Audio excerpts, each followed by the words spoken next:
Hey YouTube, it's Alex. I feel really bad because I didn't update you guys like at all. I left you hanging. It's like almost midnight, so I'm still gonna upload it before the day. So it's still a daily update. As you can see, I'm at home. I won't show Paul because I think he's just sitting in his box. Oh no, he's wearing clothes. um, so it's been a rough. Yesterday was really rough, and today was kind of just really uncomfortable. But I'm just now reading all your guys' comments. It's right there on the computer, and I actually found some of them very interesting. There's one that said prodromal labor. I can't pronounce very well, from Allie C. And I read about it, and that makes sense because I am experiencing a lot of back pain, especially last night. It was just terrible. Like, I had to keep rubbing my back. I was just hurting. I had to keep moving my hips because my back was just killing me, and it was definitely labor back pain because I have back pain on my own as it is, but it wasn't that. It was definitely labor related. And then Yum Susu, sorry if I said your name right or wrong. The scar tissue, actually, my doctor talked to me about it today. He said that the scar tissue could cause me not to dilate at all, which is so weird to keep hearing that I'm still at 2 centimeters, because I'm like, wow, like, is my cervix deciding not to be incompetent and not dilate? And I'm like a regular, woman now. But he said that scar tissue can definitely be a cause of not dilating with all the contractions I'm feeling. Because I can dilate with just regular like Braxton Hicks, but I'm having actually painful contractions where I feel like, oh my god, they're so painful. I'm like, why am I going to do natural? I'm not going to be able to handle it. Type of pain contractions. And being still at 2, it's like, what? Like, there has to be a change. So explain to me about how the scar tissue can definitely keep me from progressing, and that I probably will have a lot of false alarms because of it, and my water will probably have to break for things to kick up, or I'll have to go on full-on active labor for my cervix to finally dilate. And I'm getting nervous because this better not be a problem that will cause me to have a C-section, because I'm going to be back. I don't like C-section. I'm not a C-section person. I'm not one of those people who are like, oh, I don't care if that happens. Like, I do care. I don't want it to happen.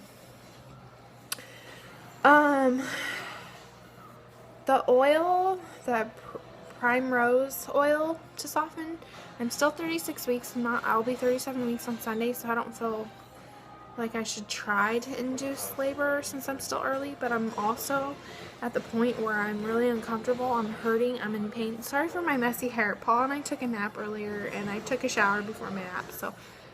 And I've been feeling terrible the last 2 days. I've been like physically hurting, so I really don't care what I look like. But there's like a part of me that's like, I'm still early. It's awesome that I'm pregnant. I want to stay pregnant as long as possible. But these last 2 days with the contractions I've been having, they hurt and they're exhausting. And I don't want to have to keep driving an hour and a half away thinking I'm in for sure labor, and then I find out I'm 2 centimeters and nothing's happening except for contracting. But like I said in my last night video, my nurse didn't even want me to leave, but I'm glad I did, because the contractions definitely slow down and they're not consistent anymore, which I heard is normal with the prodromal labor. I think Allie mentioned that, I just read that that's common, and that the baby could also be, like I already agreed, like I think the baby's sunny side up, because I've been having a lot of back pain, and I was wondering that myself. So I'm dealing with that too. But I'm in pain, and it gets to a point where you're so tired of going through what you're going through, you're like, okay, I don't even want to be pregnant anymore. Like, this is too uncomfortable. This is not worth it. I don't want to deal with it. And then there's times where I'm like, no, I want to stay pregnant. I want to be longer, blah, blah, blah.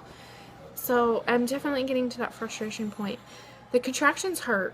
And they're, usually I say, oh, they're starting to get more uncomfortable. Oh, they're starting to hurt a little bit. No, these hurt where I'm like moaning. Usually I can just breathe through it. And I told my husband, if you hear me moaning, that's me hurting. But if I'm breathing through it, I'm being a trooper and I'm handling it, I'm doing good. But if you start hearing moaning, that's me hurting. So I've been doing a lot of moaning with my contractions, and contracting in the car is terrible. I want to be standing. I don't want to be in the car. I've had a lot of contractions standing up, and they're so much less painful. But when I'm sitting in that car and those contractions are happening, I feel like I'm gonna die. So I definitely agree with Ali C with what I'm going through in Yum Susu. Yeah, definitely. So scar tissue, it's crazy how they never mention that. They tell you all of the side effects and what could happen when you get a cerclage, but they don't tell you really like the effects of after it being removed. So I've never heard of it being a scar tissue issue. Sorry, it sounds funny, it rhymes. I'm glad you brought it up in my video because my doctor did tell me about it today. I did think my water broke, and I think my doctor thought it broke too, because after he checked me and then like he's like, okay, you can get dressed, I'll come back to talk to you. When I stood up, there's like a streak of like liquid on the paper you sit on the bed thing when they examine you and stuff.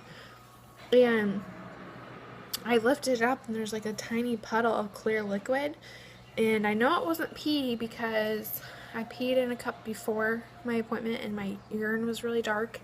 My urine gets pretty dark, I'd notice, when I'm traveling, because we travel a lot, and that's because when I'm home I always have my water with me, but when we travel and stuff out of the way, I don't drink as much because I don't have it with me, and I don't like drinking that much in the car because I'm pregnant and I'll have to pee like that. So I probably should just start bringing water with me. But my pee was really, really dark, so I peed before the doctor saw me and my pee was really dark. But this liquid, whatever it was on the bed, was like a puddle, and it was super clear like water. And he checked it with a strip. He even like left and then came back to test it, and he said it came up negative, but he still wants to watch out for me to watch out for leaking. He asked me if I felt like my water broke, and I go, no, I don't feel like it did. And there has no been leaking, so I have no idea what that liquid was. It's so weird. So like confuses me. But every time I get checked, every single time they're like, you're super thin, baby's head is right there, really low, and so they really do think it's scar tissue is the reason why I'm not progressing, because how thin I am. I'm still 90% effaced. I have been since I left the hospital when I was like 34 weeks. I got out when I was like 34 weeks, I think.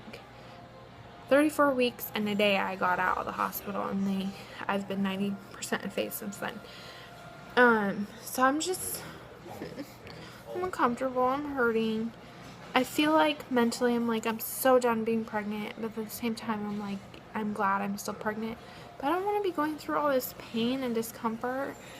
I don't want to keep thinking, oh my god, this is it, because I really thought this was really it, and it wasn't. So, my sister keeps leaving work and missing out, because she even thinks like this has to be it, because you can see on my contraction monitor, the contraction, and it's just crazy to know that my incompetent cervix for the first time ever is decided not to dilate. It's just weird. But I'm talking too much, so that's my update. I'm sorry I left you guys all hanging. I've just been tired and exhausted and just emotional draining. Alright, I'll update you guys tomorrow. I'm back really fast. Really fast. I wanted to say that my doctor did feel scar tissue on my cervix. Like, he actually could feel it with his hands, I guess. Right, Paul? What? My doctor said that he could feel scar tissue? Yeah, he could feel it. Yeah, he said he could feel it. So he didn't say it could be, I mean, it could be why I'm not dilating, but he actually physically felt the scar tissue on my cervix. So I wanted to put that out there.